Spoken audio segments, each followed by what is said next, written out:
Assalamualaikum warahmatullahi wabarakatuh. Pada video kali ini kita akan melakukan kegiatan sosialisasi pemahaman penerapan budaya positif di sekolah. Nah, Bapak Ibu sekalian, ini adalah absensi pada saat kegiatan sosialisasi akan dilaksanakan. Jadi, kami mengundang para Bapak dan Ibu guru di SMK 2 Bengkulu Tengah untuk mengikuti sosialisasi budaya positif di sekolah. Jadi kami mengundang Bapak dan Ibu guru dalam mengikuti kegiatan ini dan kita akan bersama-sama melakukan aktivitas dalam kegiatan sosialisasi kali ini. Baik Bapak Ibu sekalian, semoga saja pada kegiatan ini kita bisa mendapatkan ilmu-ilmu yang bermanfaat dan juga bisa menerapkan budaya positif di sekolah. Pada kegiatan sosialisasi ini akan membahas mengenai disiplin positif dan nilai-nilai kebajikan universal, ada teori motivasi, keyakinan kelas, kebutuhan dasar manusia, 5 posisi kontrol, serta yang terakhir adalah kegiatan segitiga restitusi. Kegiatan sosialisasi ini dilakukan di ruangan jurusan otomotif, tepatnya di Gedung Kesetariatan. Baiklah, mari sama-sama kita menyaksikan. Assalamualaikum warahmatullahi wabarakatuh. Yang terhormat Ibu Widya sebagai pemateri pada hari ini. Kemudian yang kami hormati Bapak Ibu guru hebat semua yang sudah menyempatkan hadir dalam acara penyebaran pemahaman dan penerapan pengalaman budaya positif modul 1.4, yang mana ini adalah program dari guru penggerak untuk mensosialisasikan budaya positif di sekolah. Puji syukur kehadirat Allah Subhanahu wa taala serta salawat salam kepada Nabi kita Muhammad sallallahu alaihi wasallam. Baiklah, untuk membuka acara ini marilah kita lapaskan nafas bersama. Bismillahirrahmanirrahim. Selanjutnya menyanyikan lagu Indonesia Raya dan Mars SMK. Hadirin dimohon berdiri.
Selanjutnya kami serahkan kepada Ibu Widya Elsa Pratiwi untuk memulai materinya.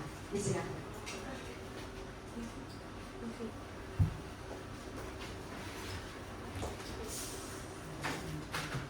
Assalamualaikum warahmatullahi wabarakatuh. Waalaikumsalam warahmatullahi wabarakatuh.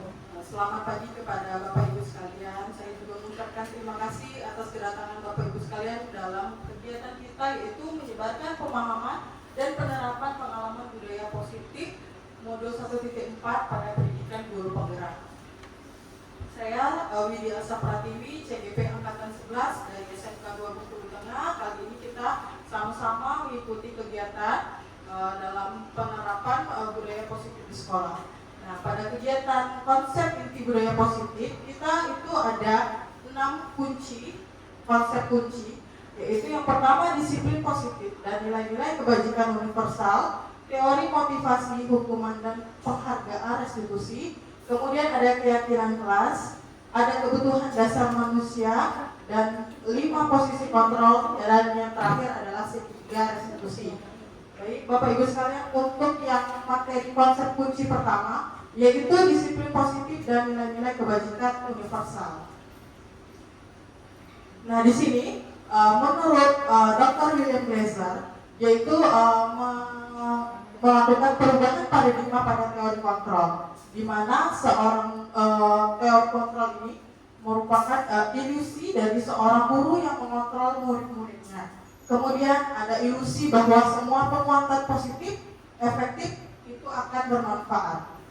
Yang ketiga, ilusi bahwa kritik itu bisa membuat orang merasa bersalah dan dapat menguatkan karakter orang tersebut. Yang terakhir, bahwa ilusi bahwa orang dewasa memiliki hak untuk memaksa. Nah, di sini pada perubahan paradigma stimulus respon kontrol, siapa sesungguhnya sih yang memiliki kontrol? Nah, stimulus responnya itu kita mencoba mengubah orang agar berpandangan sama seperti kita. Namun pada teori kontrol itu menyatakan kita tuh berusaha memahami pandangan orang lain tentang dunia. Kemudian pada pernyataan kedua, perilaku buruk dilihat sebagai suatu kesalahan. Nah, pada teori kontrol semua perilaku itu memiliki suatu tujuan. Yang ketiga, orang lain bisa mengontrol saya. Pada teori kontrol hanya kita yang mengontrol kita sendiri. Yang keempat, saya bisa mengontrol orang lain. Pada teori kontrol dari Glaser itu tidak bisa kita untuk mengontrol orang lain. Yang kelima, pemaksaan ada pada saat rujukan gagal. Pada teori kontrol, kolaborasi dan konsensus menciptakan pilihan-pilihan baru. Dan yang terakhir, model berpikir menang dan kalah pada stimulus respon. Pada teori kontrol itu model berpikir itu menang dan menang. Nah, di sini Bapak Ibu kita lanjut ke makna disiplin. Dari Bapak Ibu sekalian bisa sebelumnya Bu. Nah, bisa dijelaskan di sini. Ada yang tahu dari makna disiplin itu? Boleh saya minta bantuannya. Silakan Pak. Baik, terima kasih. Ya, menurut pendapat saya disiplin itu tepat masuk, tepat keluar. Iya. Ada lagi Bapak Ibu sekalian yang mau berpendapat mengenai apa sih makna dari disiplin itu?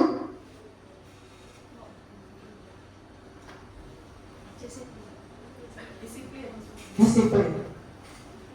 Menurut saya disiplin itu yaitu mengontrol diri supaya kita bisa masuk tepat waktu, datang tepat waktu dalam setiap kegiatan. Baik, terima kasih Bapak Ibu guru hebat. Oke, berikan tangannya, berapresiasinya. Oke, kita masuk pada makna dari disiplin itu sendiri. Disiplin diri itu dapat membuat seseorang menggali potensinya menuju kepada sebuah tujuan, sesuatu yang ingin dihargai dan bermakna. Dengan kata lain, disiplin diri juga mempelajari bagaimana cara kita mengontrol diri dan bagaimana menguasai diri untuk memilih tindakan yang mengacu pada nilai-nilai yang kita hargai Bapak Ibu sekalian. Nah, sebagai pendidik, tujuan kita adalah menciptakan anak-anak yang memiliki disiplin diri sehingga mereka bisa berperilaku mengacu pada nilai-nilai kebijakan universal dan memiliki motivasi intrinsik pada diri peserta didik. Nah, di sini ada nilai-nilai kebijakan universal. Nah, nilai-nilai ini yang kita sepakati bersama Bapak Ibu. Di contoh dari nilai kebijakan itu ada dari profil pemuda pelajar Pancasila, kemudian ada BIBO Primary Years Program, dan keterampilan hidup atau life skill. Boleh Bu, lanjut. Nah, pada materi konsep kunci yang kedua, yaitu kita akan mempelajari mengenai teori, motivasi, hukuman, penghargaan, dan restitusi. Nah, Bapak Ibu sekalian, sebelumnya Bu. Oke. Nah, di sini kira-kira Bapak Ibu ada yang tahu tentang pengertian dari hukuman nggak? Hukuman. Penjelasan. Boleh Bu? Menurut saya hukuman itu konsekuensi dari apa yang kesalahan yang kita buat. Oke, baik. Ada tanggapan lain Bapak Ibu? Kalau menurut Ibu Dina boleh?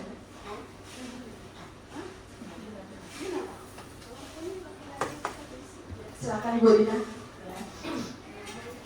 Menurut saya, hukuman itu adalah sanksi, suatu yang diberikan akibat yang kesalahan yang kita lakukan. Baik, terima kasih Bu Dina. Dan yang kedua kita membahas sedikit tentang penghargaan. Nah, ada yang bisa menjelaskan Bapak Ibu tentang penghargaan yang dimaksudkan? Boleh Ibu? Baik, terima kasih Ibu. Terima kasih Bu Widya. Oke, terima kasih untuk Ibu Widya. Kalau menurut saya, penghargaan itu adalah konsekuensi juga dari sesuatu hal yang positif. Sementara kalau hukuman tadi, kebalikannya. Hukuman berarti konsekuensi dari sesuatu hal yang kurang baik atau negatif. Terima kasih untuk Bu Erin, jawabannya baik, sangat brilian ya untuk Bapak Ibu sudah membantu saya. Dan yang terakhir itu adalah restitusi. Nah, ada yang tahu nggak nih Bapak Ibu tentang restitusi? Tahu? Ada? Oh ya, silakan Ibu Riza. Oke, terima kasih. Menurut saya restitusi itu adalah bagaimana cara kita misalnya sebagai seorang guru gitu memberikan atau berkolaborasi kepada anak didik kita supaya bisa menyelesaikan masalah. Seperti itu. Terima kasih Bu Riza. Boleh lanjut Bu, boleh silakan. Nah, di sini menurut Dian Dosen, yaitu menyatakan ada 3 motivasi perilaku manusia. Yang pertama itu untuk menghindari ketidaknyamanan atau hukuman, Bapak Ibu sekalian. Nah, ini termasuk dalam motivasi eksternal yang ada pada peserta didik. Dan yang kedua itu untuk mendapatkan imbalan atau penghargaan dari orang lain. Nah, ini juga termasuk dalam motivasi eksternal dari luar. Dan yang terakhir itu adalah untuk menjadi orang yang mereka inginkan dan menghargai diri sendiri dengan nilai-nilai yang mereka percaya. Nah, di sini ini adalah motivasi intrinsik dan juga tujuan dari disiplin positif yang akan kita laksanakan di sekolah kita, yang akan dijadikan budaya untuk kita laksanakan dalam kehidupan sekolah kita, pembelajaran. Baik, selanjutnya. Nah, di sini saya sudah membuat itu apa aja hukuman, konsekuensi dan restitusi. Seperti yang Bapak Ibu jelaskan tadi, semuanya benar apa yang dijawab, yaitu hukuman itu tidak bersifat terencana, jadi atau tiba-tiba. Nah, anak-anak murid itu tidak tahu apa yang akan terjadi dan tidak pengen dilibatkan sebenarnya. Nah, hukuman itu bersifat satu arah. Berarti kita sebagai guru melakukan misalnya menghukum peserta didik. Jadi yang menerima hukuman tanpa melalui kesepakatan. Jadi anaknya itu tidak merasa dirugikan habis ini karena dihukum kayak gitu, karena tidak ada komunikasi 2 arah antara guru dan peserta didik. Nah, hukuman yang diberikan itu bisa hukuman fisik, psikis, anak akan disakiti dalam perbuatan karena mungkin yang secara sengaja atau tidak sengaja kita sebagai pendidik itu lakukan untuk anak-anak kita. Yang kedua, konsekuensi itu sudah terencana atau sudah disepakati. Nah, bisa juga seperti peraturan sekolah. Jadi ada peraturan, ada konsekuensi yang dilaksanakan. Nah, sudah dibahas dan disetujui untuk murid, guru, dan misalnya juga dengan orang tua murid, wali murid, kayak gitu. Nah, umumnya bentuk konsekuensi ini adalah pihak sekolah murid sudah mengetahui sebelumnya konsekuensi yang akan mereka terima ketika mereka tidak bisa mengikuti peraturan dari sekolah yang telah disepakati. Dan restitusi di sini merupakan kolaboratif untuk mengajarkan murid mencari solusi masalah mereka, nah, membantu peserta didik berpikir tentang orang seperti apa sih yang mereka pengen jadi dirinya sendiri, dan bagaimana mereka harus memperlakukan orang lain, Bapak Ibu sekalian. Nah, di sini saya menjelaskan yaitu 9 ciri-ciri restitusi. Nah, yang pertama itu bukan untuk menebus kesalahan Bapak Ibu sekalian, tapi bagaimana kita tuh belajar dari kesalahan tersebut. Kemudian bagaimana cara memperbaiki hubungan. Dan yang ketiga ada tawaran, bukan paksaan. Jadi kita menawarkan kepada peserta didik, jadi kira-kira nih, nah menurut kalian apakah hal ini sudah bagus? Jadi bukan sesuatu hal yang kamu tidak boleh begini, kamu jangan seperti ini. Jadi adanya tawaran yang diberikan opsional kepada peserta didik. Kemudian restitusi itu menuntut untuk melihat ke dalam diri peserta didik tersebut. Restitusi mencari kebutuhan dasar yang mendasari tindakan peserta didik. Kemudian restitusi adalah cara yang paling baik untuk dilakukan sebagai kita sebagai pendidik dalam melaksanakan pembelajaran kepada peserta didik. Dan yang terakhir, restitusi fokus pada solusi dan mengembalikan murid yang berbuat salah pada kelompoknya, yaitu dikembalikan menjadi benar, kayak gitu. Ibu sekalian, kita sudah masuk pada konsep kunci yang ketiga, yaitu keyakinan kelas. Nah, pada keyakinan kelas ini adalah satu dari cara yang paling efektif untuk mencapai budaya positif di sekolah, yaitu dengan menerapkan keyakinan kelas. Nah, keyakinan kelas adalah seperangkat nilai dan prinsip yang disepakati bersama oleh guru dan siswa untuk memandu berperilaku berinteraksi di dalam kelas.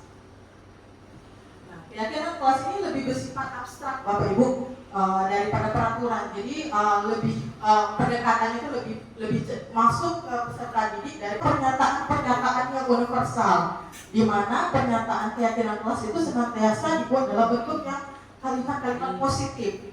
Jadi kalau misalnya dalam peraturan itu misalnya dilarang terlambat, nah pada keyakinan kelas itu kata-katanya kita ganti dengan kalimat positif, yaitu mengusahakan tepat waktu.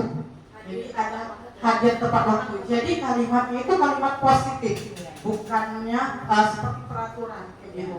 Dan keyakinan kelas itu tidak terlalu banyak, jadi sehingga mudah diingat dan dipahami oleh semua warga di kelas.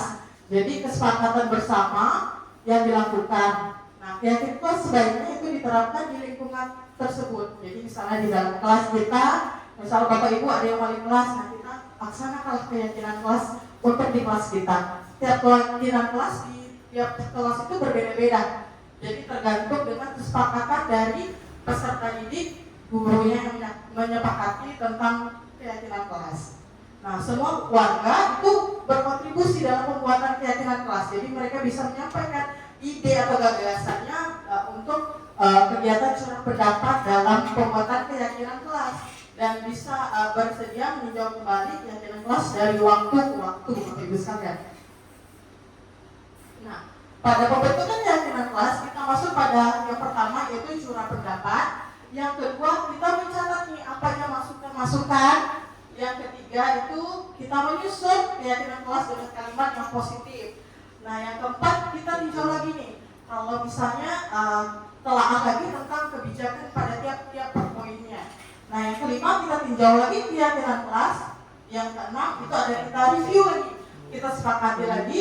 Dan yang ketujuh itu kita menempelkan hasil untuk mengingatnya kembali. Nah, di sini pada kegiatan berikutnya Bapak Ibu, saya akan membagi menjadi 2 kelompok. Jadi saya minta Bapak Ibu untuk berhitung 1 dan 2. Jadi kelompok 1 di sebelah sini, kelompok 2 di sebelah sini Bapak Ibu sekalian. Jadi kita akan membagi 2 kelompok untuk merumuskan bersama-sama keyakinan kelas, dan kita nanti setiap kelompoknya akan mempresentasikan ke depan apa itu keyakinan yang telah Bapak Ibu buat per kelompoknya. Baik, Bapak Ibu silakan dimulai dari Ibu Rina. Satu. Ibu Mega? Dua.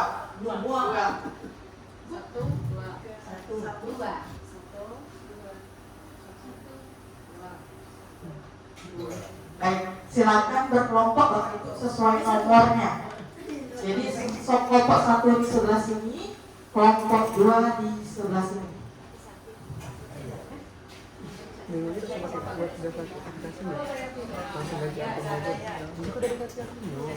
Sudah Bapak Ibu sekalian. Nah, ini untuk kelompok 1 apa? Saya sediakan di sini. Dan silakan Bapak Ibu, kita bersama-sama menyepakati mengenai kesepakatan keyakinan kelas. Nanti setelah itu baru Bapak kita sama-sama presentasikan. Kan kita udah masuk pada pembuatan merumuskan keyakinan kelas. Nah, ini misalnya contoh dari peraturan dari sekolah kita, yaitu dilarang membuang sampah sembarangan di lingkungan sekolah. Nah, Bapak Ibu sekalian diminta untuk merumuskan, yaitu menggunakan kata-kata yang positif. Jadi silakan Bapak Ibu untuk membuat kira-kira kata-kata apa yang bagus, yang positif untuk diterapkan pada keyakinan kelas. Contoh-contohnya lain boleh keyakinan kelas misalnya ada 7, boleh. Tergantung dengan kesepakatan Bapak Ibu sekalian.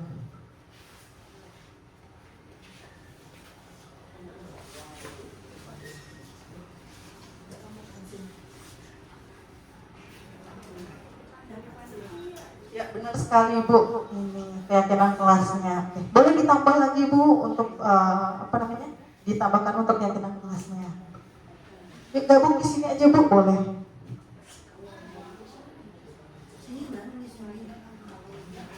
Ya. Dirumuskan bersama-sama ya Bapak Ibu.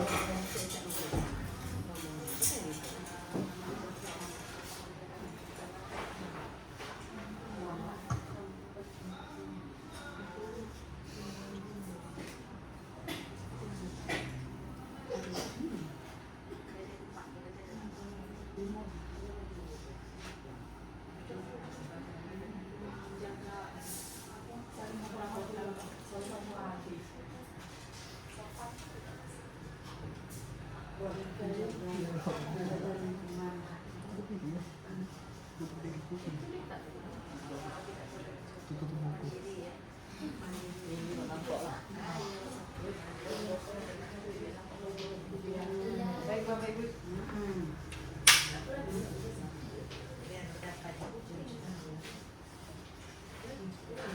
Bagaimana Bapak Ibu, ada kendala? Aman. Oke, aman. Belum selesai. Ya, benar sekali.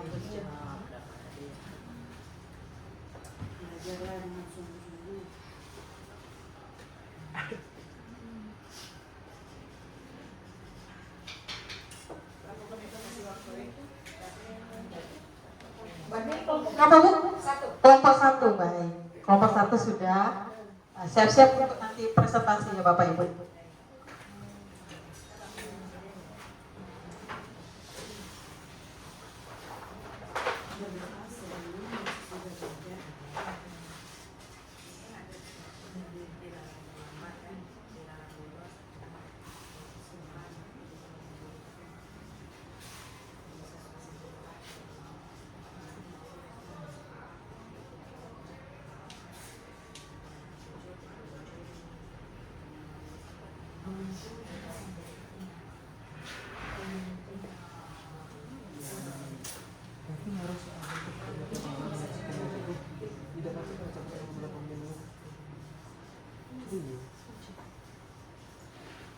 Yang maju nanti untuk kelompok 1.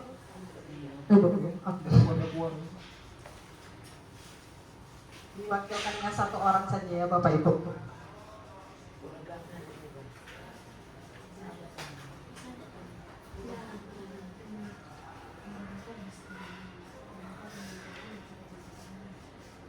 Sudah semua Bapak Ibu sekalian?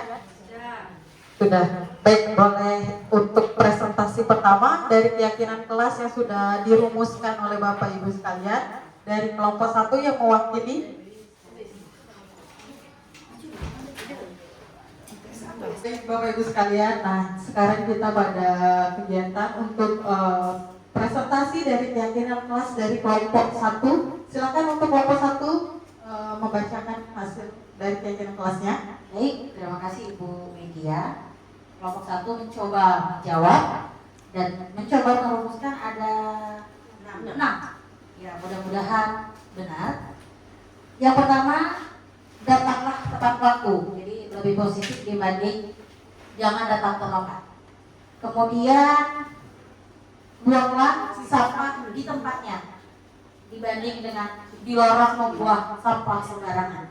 Kemudian ada hargai waktumu, itu rasa saya dan rasa kelompok kami lebih positif dibanding jangan datang terlambat.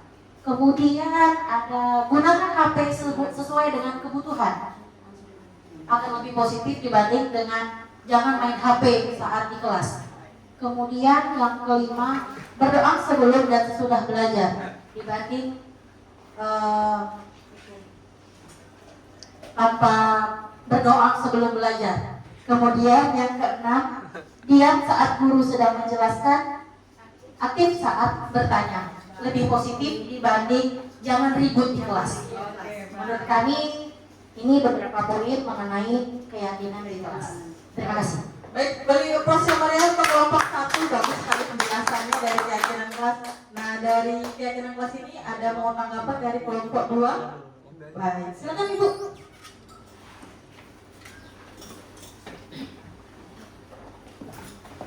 Terima kasih kepada Ibu Widya. Keyakinan kelas itu sudah sangat bagus kalau saya lihat ya. Tapi apa enggak yang nomor 1 sama nomor 3 itu sama tujuannya? Ya, betul Bu. Benar.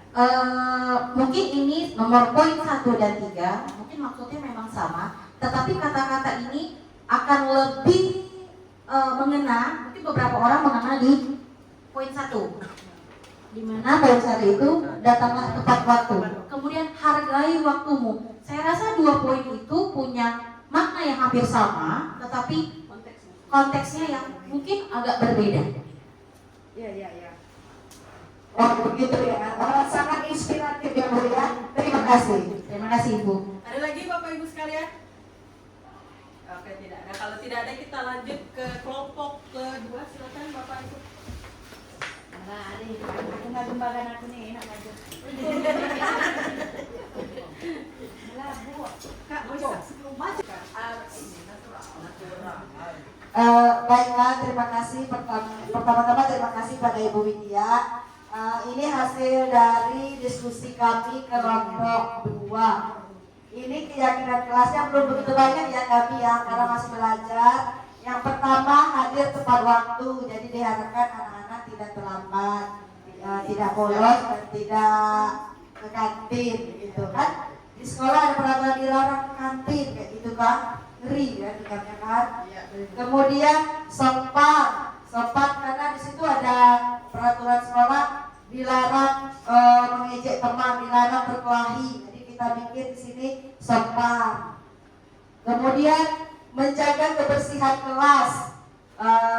Di peraturan sekolah biasanya dilarang membuang sampah, kemudian dilarang menebang-nebang tanaman, dilarang mengganggu tanaman hias kayak gitu. Dan kami bikin menjaga kebersihan kelas. Kemudian mandiri dalam lingkungan sekolah. Jadi kalau ada peraturan dilarang mencontek, jadi kami harap anak kami mandiri dalam mengerjakan tugas-tugas di kelas. Kemudian jujur dalam lingkungan sekolah, artinya boleh juga sih ketika mendapatkan benda di jalan mungkin langsung beritahu guru piket atau kasih tahu satpam, kemudian tidak mengambil barang teman, apalagi itu kalau peraturan sekolahnya ya Bu, tidak mencontek pun termasuk saya rasa ya. Kemudian memanfaatkan gadget seperlunya. Jadi kalau kita sudah SMK kayaknya anak-anak udah bawa handphone semua. Jadi digunakan seperlunya. Kadang anak TKJ itu ada yang mesti di-download. Mungkin gurunya yang memerintahkan untuk membuka gadget mungkin boleh. Tapi kalau untuk main-main game tidak boleh. Mungkin seperti itu. Ya begitu ya Bu Widya. Benar-benar sekali Bu. Terima kasih. Baik, ada yang mau ditanggapi Bapak Ibu sekalian tentang keyakinan kelas? Oke, silakan Ibu. Baik, terima kasih Ibu Widya. Mungkin saya menanggapi yang poin 6. Perlu kita ketahui bahwa ketika membuat kalimat itu sebaiknya juga diperhatikan kalimatnya atau katanya. Itu kan memanfaatkan ide seperlunya. Jadi saya mohon maaf, koreksinya adalah untuk kata memang kalau misalnya mau dibuat dalam bahasa Inggris, mohon digunakan bahasa Inggrisnya dengan baik, misalnya dengan baik.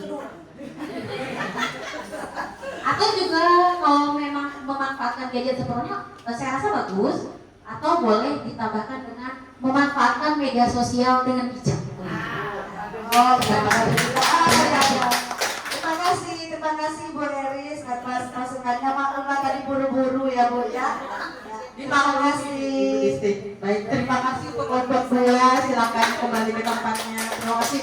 Baik, sangat bagus sekali ya Bu untuk keyakinan kelasnya, sangat memberikan ide-ide baru untuk peraturan sekolah kita dengan menggunakan kalimat-kalimat positif. Jadi lebih ditata katanya sehingga tidak muncul namanya peraturan ya Bapak Ibu sekalian.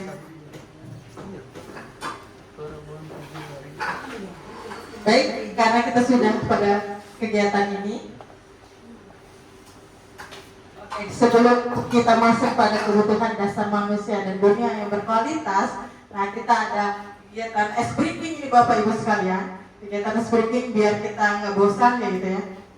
Baik Bapak Ibu sekalian, untuk memasuki kegiatan berikutnya kita ice breaking dulu, yaitu kita main tebak gambar. Oke, boleh silakan bantu Ibu Riza videonya. Baik, pada tebak gambar ini kita ada rulesnya ya Bapak Ibu sekalian, yaitu fokus, dilarang berkedip dan perhatikan gambar berikut. Baik, nah di sini perhatikan gambar berikut Bapak Ibu. Kira-kira ini gambar apa? Dia bisa. Oke, silakan.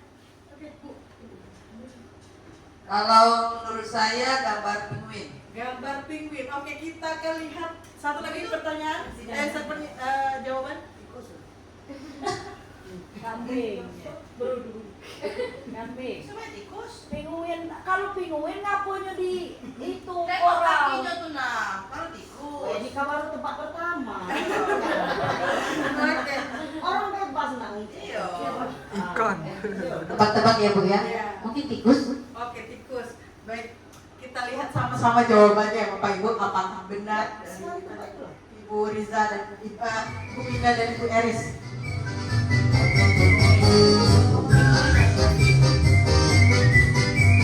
Jawabannya adalah ya, panda. Oke, kita lanjut Bapak Ibu. Fokus ya, kita fokus nah. Oke, pos. Nah, boleh? Ada yang mau pertama? Jawabannya apa? Boleh? Singa. Singa. Oke. Gajah. Oke. Baik, kita hanya sama-sama lihat jawabannya Bapak Ibu sekalian. Kira-kira apa nih jawabannya Bapak Ibu sekalian? Apa tuh? Oke, kita pada soal terakhir ya Bapak Ibu. Nah, kita fokus katanya. Fokus.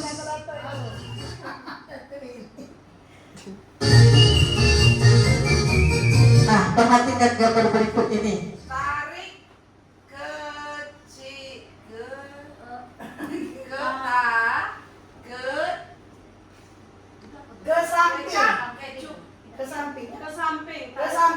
Tarik ke samping. Oke, kita sama-sama lihat jawabannya Bapak Ibu sekalian. samping. Kan ada P-nya, ada Setelah dulu, berpikir dulu, Bu. Tapi dulu kasih waktu. Oke, boleh kasih waktu boleh. Oke, kira-kira apa nih dari kesimpulan gambar? Tarik apa? Tarik ada tarik ke samping, Ibu. Kecepatan. Tarik kecepatan. Tarik kesimpulan. Itu kesimpulan kan? Iyalah itu kali kesimpulan. Iya nyala tuh. Oke, kita lihat sama-sama jawabannya Bapak Ibu sekalian ya. Tarik kesimpulan. Oke, silakan Mas Ibu dia. Ya. Oke, kita sama-sama lihat jawabannya Bapak Ibu sekalian. Apa nih kira-kira? Tarik kesimpulan. Siapa yang benar tadi? Siapa benar tadi? Aku Ibu Melika. Kegiatan berikutnya. Nah, ini adalah kebutuhan dasar manusia dan dunia yang berkualitas. Nah, kepada kebutuhan dasar manusia adalah segala sesuatu yang kita lakukan untuk mendapatkan apa yang kita inginkan, Bapak Ibu sekalian, dan seluruh tindakan yang kita lakukan memiliki tujuan tertentu dan semua usaha terbaik yang kita lakukan dalam rangka agar kebutuhan dasar terpenuhi dengan baik. Nah, pada kebutuhan dasar manusia itu ada 5 kebutuhan dasar manusia, yaitu bertahan hidup seperti makanan, pakaian, tempat tinggal, keamanan, dan kesehatan. Dan pada kebutuhan dasar yang kedua yaitu kasih sayang dan rasa diterima, yaitu rasa diterima, dipedulikan, berbagi, kerjasama, menjadi bagian dalam kelompok, harga diri, keinginan untuk dianggap memimpin, berprestasi, diakui, dan didengar. Nah, pada kebutuhan dasar yang keempat yaitu ada kebebasan, yaitu meliputi dari mandiri, memiliki pilihan, mencoba hal baru, mampu mengendalikan arah dirinya. Dan pada kebutuhan dasar yang terakhir yaitu kesenangan, bermain, humor, antusias, dan tertawa. Nah, kita masuk pada kunci konsep yang kelima, yaitu 5 posisi kontrol.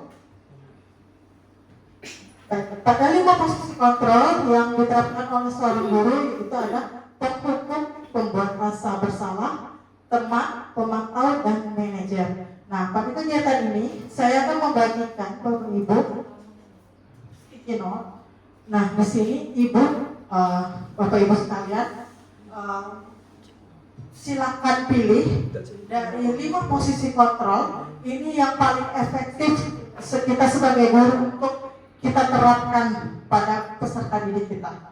Jadi, misalnya Bapak Ibu misalnya tulis sebagai teman, kira-kira alasan kenapa posisi kontrol ini. Oke, terima kasih. Boleh Bu dibagikan?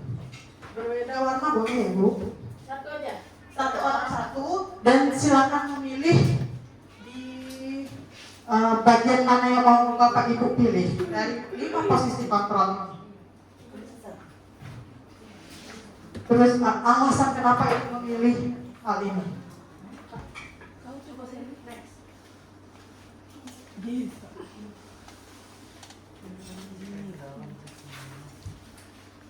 Jadi kalau misalnya Bapak tulis penghukum karena apa gitu, terus pembuat rasa bersalah apa alasannya, yang harus dimiliki oleh guru ya Bapak, yang paling efektif. Jadi pilih salah satu. Pilih salah satu saja.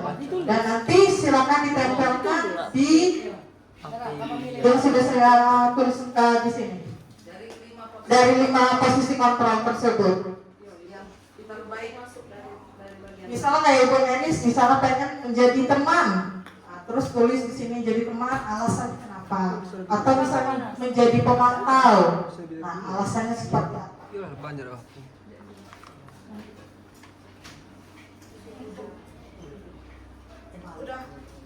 Ada yang sudah Ibu? Boleh langsung ditempelkan di sini. Iya, alasannya.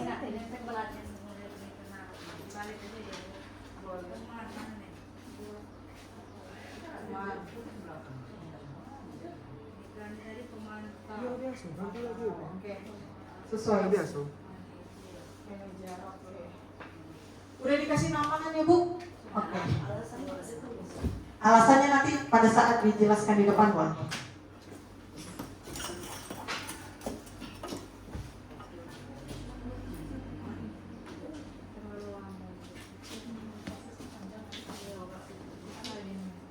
Baik, sudah semua Bapak Ibu sekalian? Udah. Oh, masih ada yang belum. Boleh. Langsung ditempel aja Bapak Ibu sekalian.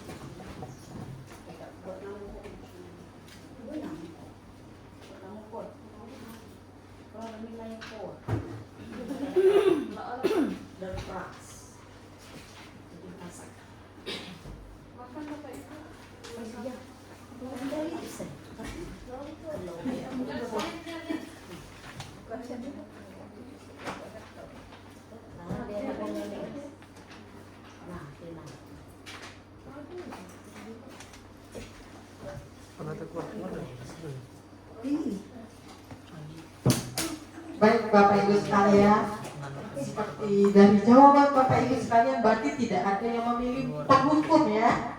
Jadi ada yang tulis juga pembuat merasa bersalah ada 1 orang, teman itu ada 4, pemantaunya ada yang memilih 2 orang, dan manajernya ada 2 orang.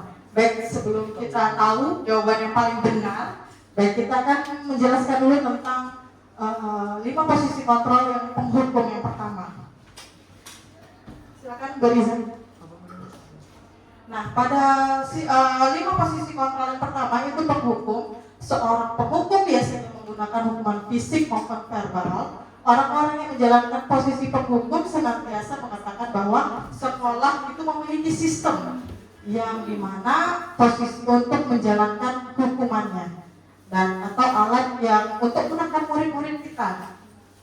Kemudian guru juga menerapkan posisi kontrol penghukum ini biasanya menggunakan kata-kata patuhi aturan saya atau awas, kamu selalu saja salah, pasti selalu kamu yang terakhir selesai. Dan guru seperti ini senantiasa percaya bahwa ada satu cara agar pembelajaran itu berhasil, yaitu dengan cara dia mengajari tanpa adanya perubahan dari guru tersebut. Baik, lanjut. Dan yang kedua yaitu pembuat rasa bersalah. Nah, ini ada 1 orang yang memilih ini ya Bapak Ibu. Pada posisi ini biasanya gurunya bersuara lembut, membuat rasa bersalah dan menggunakan keheningan yang membuat orang lain merasa tidak nyaman dan merasa bersalah atau rendah diri. Nah, biasanya kata-kata yang keluar itu sangat kecewa dengan kamu. Kemudian berapa kali sih Bapak harus bisa memberitahu kamu? Terus gimana coba kalau orang tua kamu tahu kamu berbuat seperti ini? Nah, pada posisi ini murid akan memiliki penilaian diri yang buruk pada dirinya. Jadi dia jadi rendah hati kayak gitu, Bu. Dengan apa yang telah kita sebagai guru lakukan dalam pembuat rasa bersalah. Jadi mereka tuh merasa tidak dihargai, kemudian merasa kayak wah saya telah mengecewakan orang-orang. Nah, lanjut kita pada posisi kontrol yang ketiga, yaitu tentang teman. Nah, pada posisi kontrol ini, posisi ini tidak akan menyakiti murid, namun tetap ada upaya untuk mengontrol murid secara persuasi. Nah, pada posisi teman, guru biasanya tuh negatif ataupun positif. Positifnya itu bisa berupa hubungan baik antara guru dan murid. Jadi ada kedekatan emosional antara guru dan murid. Namun pada posisi lainnya itu, jadi ketika sudah menganggap teman, jadi tidak ada batasan antara guru dan murid, gitu. Tidak ada pembatasnya. Nah, kira-kira kata-kata yang digunakan tuh seperti ini. Ayolah bantu demi Bapak ya. Ayo kita tingkat. Ayo ingat tidak bantuan Bapak selama ini ya Pak. Gitu. Kemudian ya udahlah, lain kali aja nggak apa-apa, nanti Ibu bantu bereskan. Nah, hal negatifnya pada posisi teman ini, bila sesuatu guru tersebut tidak membantu, maka murid tersebut akan merasa kecewa. Jadi mereka berpikir kayak gini, saya berpikir Bapak Ibu itu teman saya, kayak gitu. Jadi murid itu merasa kecewa dan tidak mau berusaha lagi. Dan hal lainnya mungkin akan timbul adalah murid akan bertindak untuk guru tertentu dan tidak untuk guru lainnya, dan akan ketergantungan pada bantuan guru tersebut. Baik, selanjutnya Nah, yang keempat itu ada 2 orang yang memilih pemantau, yaitu memantau itu mengawasi Bapak Ibu sekalian. Pada saat mengawasi kita bertanggung jawab atas perilaku apa orang-orang yang kita awasi. Dan posisi pemantau berdasarkan pada peraturan dan konsekuensi dengan menggunakan sanksi dan konsekuensi. Nah, pernyataan yang sering digunakan pada pemantau itu peraturannya apa? Kemudian apa sih yang telah kamu lakukan? Sanksi atau konsekuensi apa nih? Nah, seorang pemantau bisa mengandalkan perhitungan, catatan. Jadi semuanya dicatat kayak gitu. Dan data-data yang digunakan sebagai barang bukti. Jadi selama ini mungkin yang kita terapkan ada kesalahan. Jadi semoga kedepannya dengan mempelajari budaya positif ini kita sama-sama membenahi diri agar hal ini tidak terjadi ya Bapak Ibu. Baik, yang terakhir adalah posisi manajer. Baik, yang memilih posisi manajer itu ada 2 orang. Itu Ibu Disti dan satu lagi, siapa nih? Satu lagi yang jawab manajer tadi? Saya. Hah? Ibu Herti, baik. Baik, 2 orang yang memilih posisi manajer. Nah, posisi manajer ini yaitu di mana guru berbuat bersama dengan murid, mempersilahkan murid untuk mempertanggungjawabkan perilakunya dan mendukung murid agar menemukan solusi atas permasalahan sendiri. Nah, di posisi manajer, murid diajak menganalisis kebutuhan dirinya maupun kebutuhan orang lain. Nah, pada posisi manajer ini, apa yang kita yakini? Nanti kita kembalikan lagi pada keyakinan kelas yang telah kita laksanakan tadi yang kita rumuskan. Terus, apakah kamu meyakininya? Dan jika kamu meyakininya, apakah kamu berusaha untuk memperbaikinya? Berarti ditekankan pada kalimat ini. Dan posisi manajer ini adalah yang posisi paling efektif dalam pelaksanaan kita dalam pembelajaran Bapak Ibu sekalian.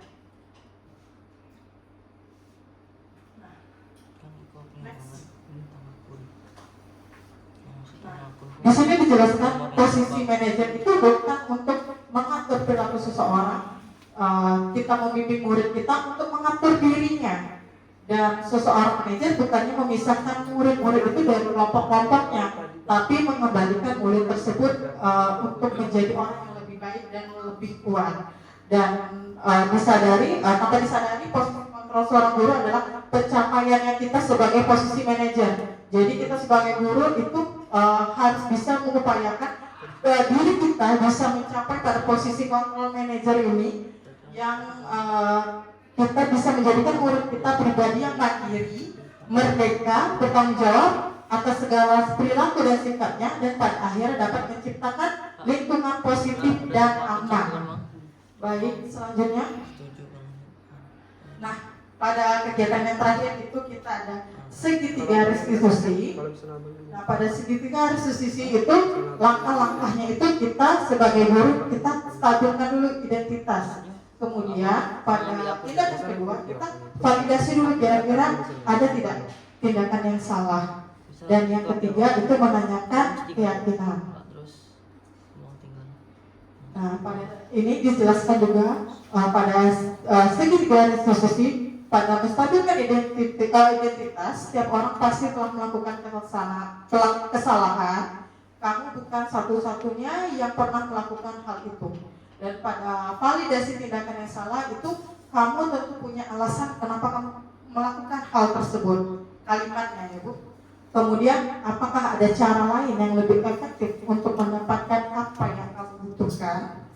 Nah, pada kita menanyakan keyakinan, nah kita tanyakan lagi nih, kira-kira keyakinan kelas apa yang telah kita sepakati? Kemudian kamu ingin menjadi orang yang seperti apa?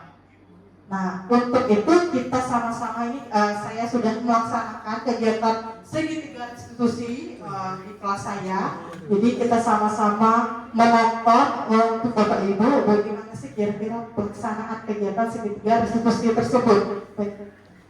Sama Bapak Ibu kita tonton penerapan segitiga restitusi yang telah saya lakukan.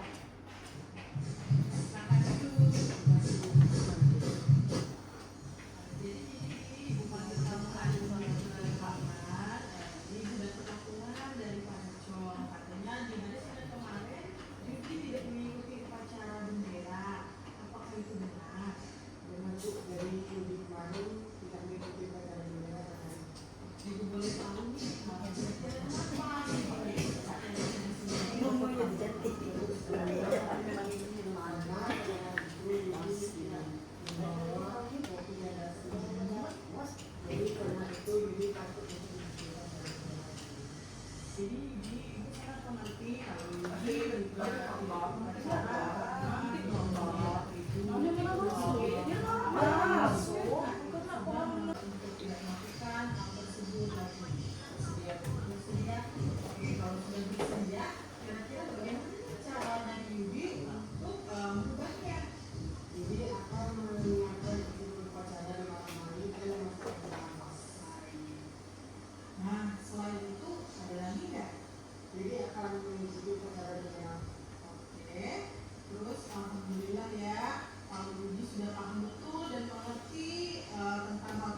saya berbicara dengan Ibu Widya, saya merasa lega karena saya diberikan kesempatan untuk memperbaiki kesalahan dan mencari solusi untuk memperbaikinya, yaitu dengan menyiapkan atribut upacara di malam hari sebelum acara bendera persidangan.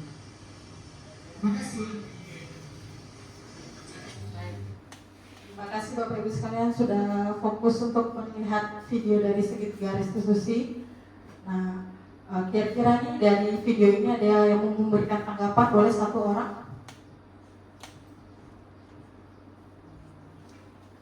Baik, silakan Bu Listi. Dari video itu tadi menginspirasi kita semua bahwasanya dalam memperlakukan siswa dengan memposisikan diri kita sebagai manajer, kemudian mengikuti segitiga restitusi ini membuat anak kita semakin percaya diri dengan diri dia, dan kita juga bisa menyampaikan kalimat-kalimat yang terbaik di hati mereka. Terima kasih. Terima kasih Bu Listi. Mau ada yang ditambahkan lagi Bapak Ibu sekalian dari pernyataan tadi? Oke, tidak ada. Jadi terima kasih kepada Bapak Ibu sekalian untuk menyempatkan waktunya kita sama-sama mendengarkan mengenai penerapan budaya positif di sekolah.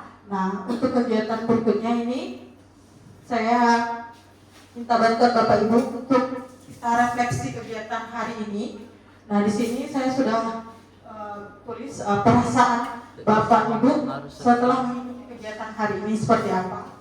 Ada stiker yang saya berikan nanti, Ibu silakan pilih. Kemudian saran atau kritik yang mungkin untuk memperbaiki budaya positif di sekolah kita.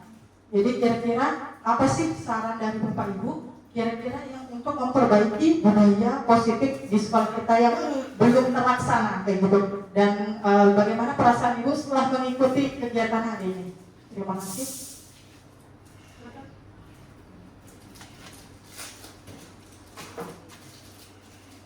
Boleh silakan pilih Bapak Ibu untuk perasaan telah mengikuti kegiatan hari ini. Boleh ditambahkan?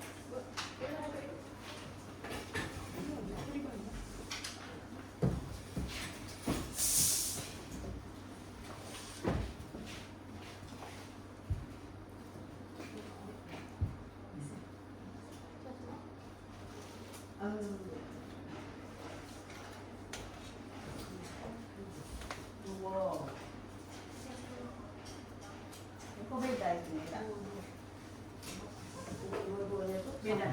Kalau yang perasaan ini Bu, silakan pilih. Kalau misalnya kurang berkenan, boleh pilih yang ini. Kalau yang misalnya saya melakukan dengan baik, pilih good job. Ya. Yang ditulis di sini di saran dan kritik. Ini saran dan kritik yang akan diberikan. Nah, kalau ini perasaan Bapak setelah mengikuti Bapak Ibu setelah mengikuti kegiatan kita hari ini. Ini saran dan kritik.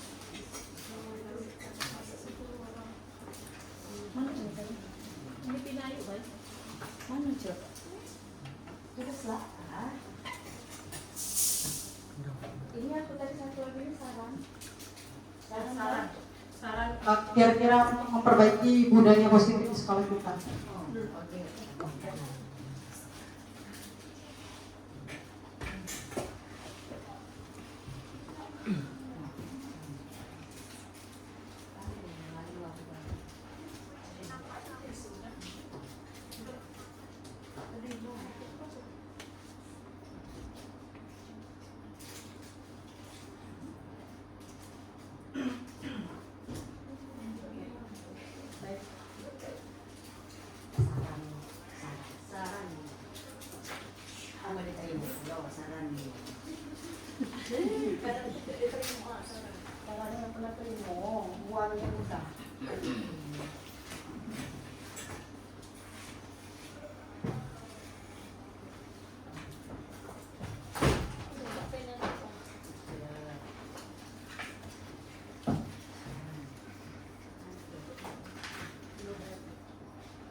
Oke, terima kasih kepada Bapak Ibu sekalian sudah menyempatkan waktunya. Kita bersama-sama mendengarkan sosialisasi dan juga kegiatannya kita lakukan bersama-sama mengenai keyakinan kelas tadi. Semoga kegiatan berikutnya kita bisa bertemu lagi dengan kegiatan yang positif-positif lainnya, yaitu membangun budaya positif sekolah kita. Baik, terima kasih atas kehadirannya. Wassalamualaikum warahmatullahi wabarakatuh. Baik, itulah tadi pemaparan dari Ibu Widya Eksa Pratiwi. Semoga bermanfaat dan saya rasa cukup menginspirasi kita bagaimana cara kita menerapkan diferensiasi budaya positif ini di sekolah kita. Terima kasih atas waktu dan kehadirannya. Kita tutup acara ini dengan melapaskan lapas hamdalah. Wassalamualaikum warahmatullahi wabarakatuh. Waalaikumsalam warahmatullahi wabarakatuh. Kita sampai pada pengalaman pembelajaran menerapkan konsep kunci. Dan ini adalah rancangan tindakan untuk aksi nyata.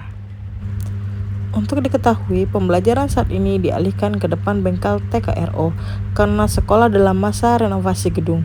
Jadi untuk keyakinan kelas kami buat dalam versi mini, setelah kelas selesai direnovasi akan dicetak ulang. Dimohon pengertiannya, terima kasih. Untuk keyakinan kelas 11 TKRO kami lakukan di awal semester ganjil pada awal masuk sekolah.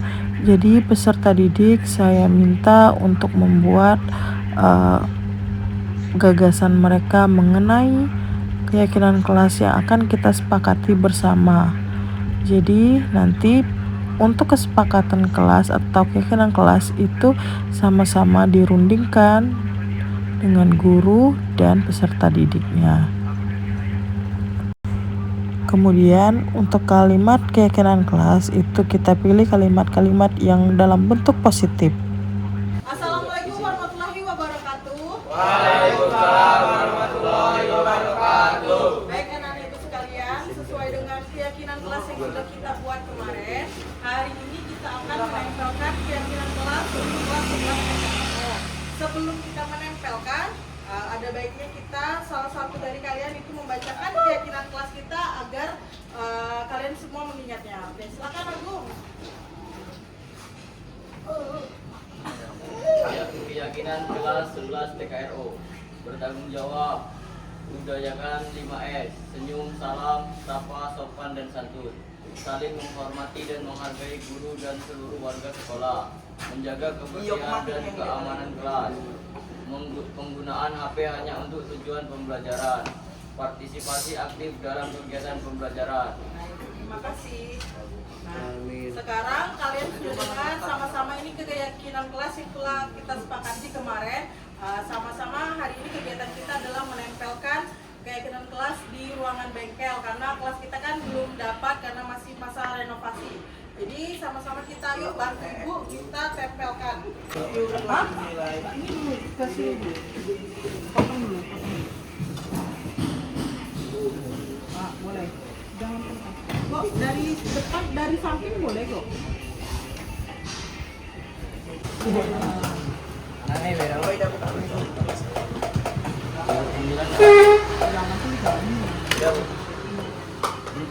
Kok yang orang nah tempelkan di situ. Coba Bu. Ini satu lagi di sebelah situ. Gitu, jangan pikir.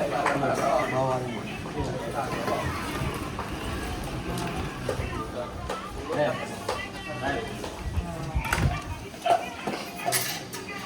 Semuanya aja. Nah, tempelkan di sebelah situ. Kamu foto di belakangnya kita. Minum. Nah, tolong ke sini Kak. Di sini deh kita. Nah, Ini dia keyakinan kelas 11 TKRO. Dan ini adalah keyakinan kelas 11 TKRO yang sudah kami tempel di dinding bengkel kelas. Baik Bapak Ibu sekalian, terima kasih sudah menonton. Wassalamualaikum warahmatullahi wabarakatuh.